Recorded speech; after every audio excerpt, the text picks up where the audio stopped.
Now that we've finished every single ending in Fate Samurai Remnant, we're gonna do this tier list. Miyamoto Iori. I mean, need I even say more? He was peak during the first playthrough, and in all subsequent playthroughs, he continues to be peak. Just such an interesting character who has so much to think about, so much to explore. Yeah, no, he carries this game. He is such an incredible main character. And of course, like, I'm putting Saber up there in peak as well. These two carry the entire game. Like, it's a fantastic game, but I don't think it would be as great if we didn't have these two throughout the entire game. They're just so good. I love their energy. You know, even when it's just them hanging out and doing stupid things together, it's fun. And eventually those fun times turn to tragedy. Gramps. Oh my gosh. Like, I can't even rate Gramps seriously, because literally throughout the whole entire playthrough, every single time during the Spirit Font conflicts, I asked him, like, what should I do? He kept saying, is there any mystic code that you can use? The mystic code's Lumi. He feels like a mechanic rather than a character. But like, this book has been all over the place, but he just doesn't do anything in this game. He just exists. I think he's gonna have to go into OK tier. Zhang Chenggong here. Iori's brother, essentially. Like, I see Iori and Zhang as like brothers to each other who play Xbox games together. They hop on Xbox Live together, and they're just a really chill duo. Zhang is just a very solid character. I love characters who have, like, unyielding wills, you know, who believe strongly in something and will do anything to attain their dreams and their ideals. I think he's just a very solid character. Archer, like, maybe this is due to the fact that he dies in chapter 3 and there's no way to have him survive. I just kind of don't care. Like, I never really connected with his character. I appreciate his synergy with Zhang, but I just don't really care. He's loyal to Zhang and he's willing to sacrifice himself for him, but like, that's it. They do kind of explore a bit more of him, but I don't know. Too little, too late. He's just there. Chiamon. I have such mixed thoughts on Chiamon because I love what they do with Chiamon in New Game Plus, but other than his own, like, specific ending, he is so neglected. In fact, I mean, this duo of Chiamon and Jalter are just, like, so neglected by the game. He really does just feel like the Team Rocket of this game. Like, this duo, they feel like Team Rocket. You know, Jesse and James, they just kind of show up, you fight them like 5 times throughout the game, and it's like, okay, we get it. That being said, I think Chiamon is an okay tier, putting him above Gramps, obviously. And then Jalter, you can kind of put her alongside Chiamon as just okay. Love her design. Love her noble phantasms, but she just got nothing in this game. Yui Shosetsu is peak, I'm afraid. I'm gonna... Oh, here's the issue. Where in peak do I put Yui? I don't think I can put Yui above Iori or Saber, but at the same time, Yui's design and just whole entire character arc and everything speaks to me so much on a personal level.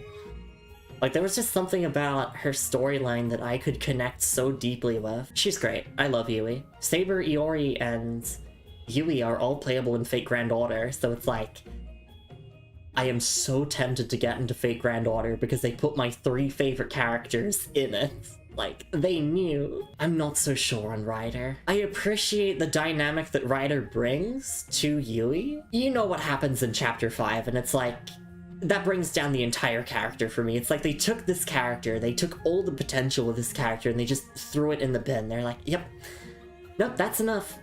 That's enough for Ryder. We're done with you. I'm sure there are people who love Ryder, but For me, it's don't care. Some characters in this game just sort of exist. They're there to fill their one purpose and then die. And speaking of filling their one purpose and then dying, we got Tsuchimikudo here and Coster. I love the story with his brother. Like, Tsuchimikudo's brother is way more interesting to me than Tsuchimikudo himself. I get his motivations, I get his role in the story, but he just sort of fulfills his one purpose in the narrative and then dies. Like, regardless of what route you go through, he just dies.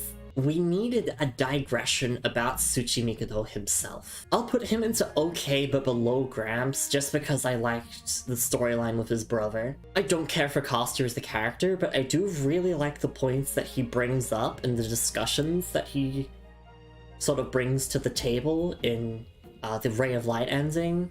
Yet again, he fulfills his purpose and then he dies. So I think I'll put him in okay, but just above Tsuchimikudo. Like, of the duo, I very much prefer the servant over the master. We got Dorothea and Assassinel. Dorothea's kind of goofy, in a good way. I will say that I did enjoy her presence in the story. And I think that's really all that matters at the end of the day. So I'll put her above everyone else in OK tier. Assassin. I feel very much the same about Assassin. Kind of cool, but doesn't really have all too much substance to him. I don't really care. In a lot of routes, Assassin just ends up being like all the other characters in OK tier, where they're just sort of one note. They fulfill their purpose in the narrative and then they just disappear and that's it. And I gotta say, I'm sorry, but Assassin's Noble Phantasm is so lame. I'm sorry, like, you would think having an install would be the coolest Noble Phantasm of all time, but somehow Fate Samurai Remnant manages to make it one of the lamest Noble Phantasms. I love his design, and I love the threat that he poses in the story in Chapter 2, but that's all he really is. He's just like an obstacle to be overcome. I'm gonna put him into don't care. Takao Dayu. It's peak fiction. Dayu's storyline really makes you care for her. It does what so many of the other masters just completely fail at, you know? They give you a reason to care for her, to root for her in the Waxing Moon ritual. There was this really endearing story of empowerment. Dayu is, you know, meant to be powerless against, you know, society, against the Waxing Moon ritual. She is meant to be useless, but through the narrative, she finds her own resolve and her own purpose. And Musashi, I mean, peak fiction. Musashi's great.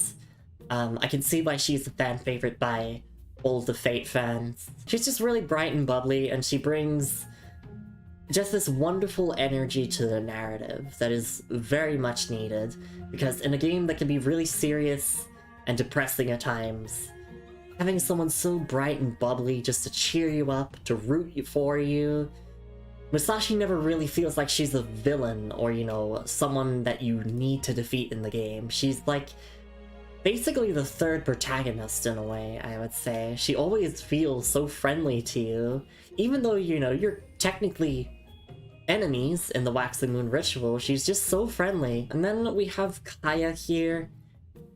I do love Kaya, but I don't think that she's a phenomenal character by any means. She is a plot device, and I hate to say that. She is a plot device for Iori and for Saber. I really do love that both our protagonists, Iori and Saber, have this special connection to Kaya.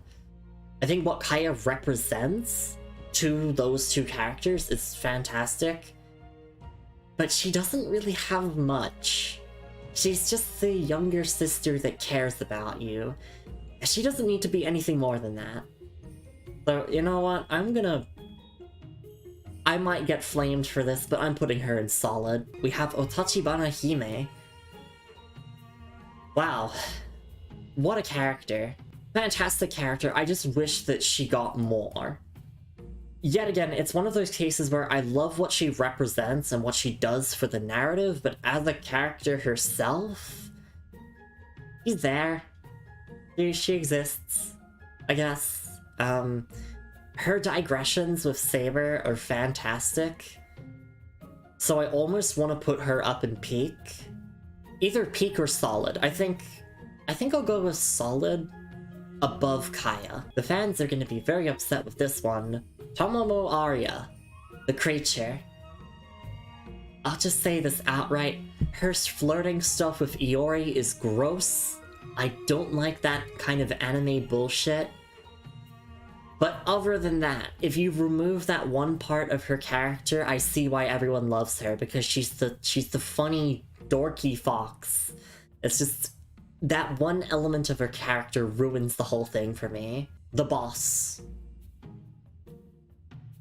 Peak fiction, I'm afraid. I really enjoy the joke ending with him. He's just like, yet again, much like Musashi, he is just a relief. You know, he's just bright and bubbly and great to have around. Rogue Saber. Oh. I think we got another peak on our hands. If you don't do Rogue Saber's route, you're probably going to be confused why I'm saying that he's peak. But if you do, it's peak fiction, I'm afraid. Below Dayu, but above these other two. Love his design, love his noble phantasm, love his storyline. Make this man playable in Fate Grand Order, please. We need it. Rogue Archer here, or also known as Arjuna. We love him. He's just like, yet again, another friendly face in the story.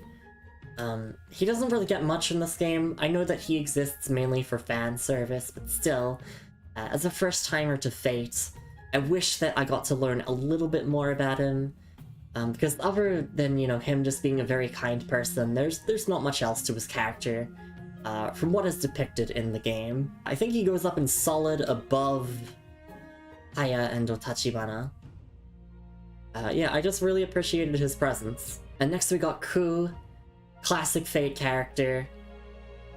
God, I don't even know. I can't believe I haven't even put any characters into mid yet. I think just, yet again, much like Arjuna, he just doesn't have anything to do in this game. He exists as fan service, and that's it. I'm sure that he's a wonderful character, but I just couldn't really get invested in him because there's not much to him from what they show in the game. Mid, sadly. Kirke here, we love her. She's great. Yet again, one of those characters who has a very strong personality, that you immediately understand her character from the get-go. I don't know if she has any sort of, like, deeper character development to her across the Fate series, but in Samurai Remnant, she exists mainly for comedy, and I'm completely fine with that. She did not need to be anything else than that. I think below Arjuna, but by no means is she worse than Arjuna. I think I'd put them both on equal level. Li Xuan, much like Ku, sort of just feels neglected. He's just kind of there. That being said, even if he feels neglected, he's still a great character. I might even have to put him up into solid. I think we're gonna have to go up into solid. Solid probably below these two, but still very good. And last but not least, we have Rogue Berserker, a man of few words, but the few words that he does say are peak fiction. So he's gonna have to go up into here. It's so funny how Dayu, Musashi, and Rogue Berserker are all up here in peak. Like, I think they're one of the best groups in the game. And it makes sense because they get so much content in the game. There are so many digressions for Musashi and for Rogue Berserker, and they play quite a significant role in the main story as well, that, you know, I just can't ignore these three. They're great. I think that's the tier list. I might adjust things a little bit. I feel bad for putting Ku all on his own in mid-tier. I feel bad for him. He's just a PNG on my monitor, but I feel bad for him, like, gosh, maybe I'm gonna move him up to Don't Care. Yeah, I'll put him up into Don't Care. I feel bad for him. Like, there's no character here that I would say is a bad character. It's just some characters get more content than others.